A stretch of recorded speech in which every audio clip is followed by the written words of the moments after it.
Yang kita tahu Elia adalah seseorang yang berdoa minta api turun dari langit, dan api pun turun dari langit. Mujizat yang sensasional, mujizat yang dahsyat, mujizat yang bombastis, mujizat yang luar biasa, bahwa menunjukkan Allah itu hebat. Tetapi sehari sesudah itu Raja Ahab ketemu sama istrinya.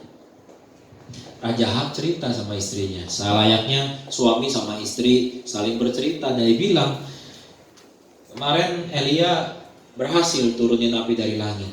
Ternyata Tuhan yang dia sembah adalah Tuhan yang hidup. Dan nabi-nabi kita dibunuh semuanya. Isabel mendengar ini begitu murka, begitu marah, sampai-sampai dia panggil seorang utusan. Lalu dia tulis pesan, dia bilang kirim pesan ini kepada Elia. Maka utusan ini berlari kepada Elia dan menyampaikan pesan. Apa pesannya? Pesannya kurang lebih secara sederhana, dia bilang, you are a dead man. In 24 hours, you will die. Jadi ancamannya adalah 1 kali 24 jam, Elia harus mati.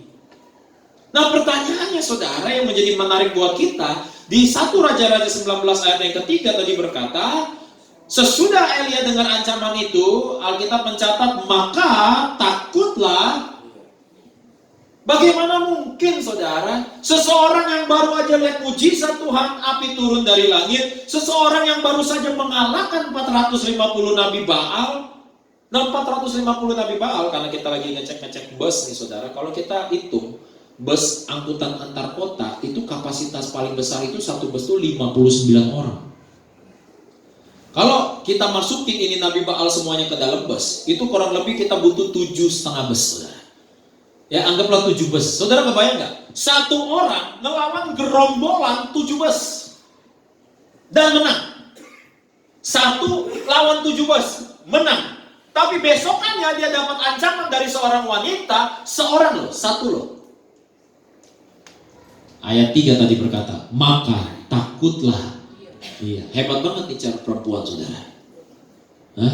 Makanya katanya jangan lawan ibu-ibu katanya. Ini perempuan hebat banget nih. Makanya katanya ada 50 suami-suami tiba-tiba mati bersamaan masuk sorga. Lalu Tuhan Yesus mengatakan kepada Petrus, Petrus suruh kasih baris ya. Suami-suami yang isti, ikatan suami takut istri, suami-suami yang DKI dibawa ke tiap istri ya kan. Suruh minggir ke grup kanan, ya kan? Yang tidak takut istri grup kiri. Wah, 49 suami ke kanan, saudara. 1 ke kiri. Wah, Tuhan Yesus bilang sama Petrus, hebat banget itu satu, dia nggak takut sama istrinya. Coba kasih kesaksian dia, ya kan? Petrus bisikin dia, Bung, bagaimana mungkin kau nggak takut istrimu? Hebat sekali kamu bisa jadi contoh buat 49 yang takut semua nih sama istrinya. Lalu satu orang ini berkata kepada Petrus, Bung, Rasul Petrus, saya di sini berdiri disuruh sama istri saya. Saya juga di sini disuruh istri gitu ya. Jadi sama aja gitu ya. Bayangin saudara, Elia ngalahin 450 Nabi Baal. Lihat api turun dari langit, lihat mujizat Tuhan, lihat kebesaran Tuhan, tapi dengar ancaman dari seorang wanita. Tiba-tiba dia jadi takut, dia kabur, dia lari, dia sampai pergi ke padang gurun yang jauh saudara. Dan saya mau katakan sama saudara, apa sih yang membuat Elia takut? Ini yang saya mau share kepada saudara. Bagaimana mungkin dia bisa menjadi takut, saudara? Dan saya berdoa ibu-ibu GB Live semuanya gak punya roh Isabel. Amin. Dan saya mau katakan sama saudara, kata takut di dalam bahasa Ibrani itu ada 2 kata, saudara ya. Yang satu dari kitab Yahudi kuno itu disebut Yarah. Katakan bersama saya Yarah. Kalau dalam kitab Masoretik, ya Masoret itu juga kumpulan Yahudi, kumpulan Aramaik, ya. Dari kitab Masoret disebutnya Ra'ah. Katakan bersama saya Ra'ah. Jadi kata takut itu bisa Yarah, bisa Ra'ah. Nah, apa artinya saudara? Yarah itu memiliki arti takut. Tapi Ra'ah itu punya arti melihat, atau mempertimbangkan, atau memikir-mikirkan, membayang-bayangkan. Nah, saya mau katakan sama saudara bahwa apa yang saudara lihat di pikiran saudara, apa yang saudara lihat di bayangan saudara, apa yang saudara lihat di sudut pandang saudara, apa yang saudara lihat di imajinasi saudara, itu bisa mempengaruhi saudara untuk takut atau tidak. Apa yang bikin Elia takut bukan ancamannya Isabel. Apa yang bikin Elia takut adalah apa yang dia lihat, apa yang akan terjadi di depan. Apa yang dia lihat adalah kematian. Apa yang dia lihat dia adalah sendirian. Kalau saudara baca di ayat selanjutnya, dia mengeluh sama Tuhan, dia bilang, Tuhan, aku satu-satunya nabi yang tinggal hidup. Udah gak ada lagi nabi. Dia gak tahu. Tuhan hibur Elia, Tuhan berkata kepada Elia, hei, kamu gak tahu, masih ada 7.000 nabi yang masih setia menyembah saya. Saya mau katakan sama saudara, ada yang saudara gak lihat, tapi Tuhan lihat. Untuk membuat saudara dan saya hari ini untuk hidup tidak takut. Amin, saudara. Yang buat Elia menjadi takut adalah karena apa yang dia lihat.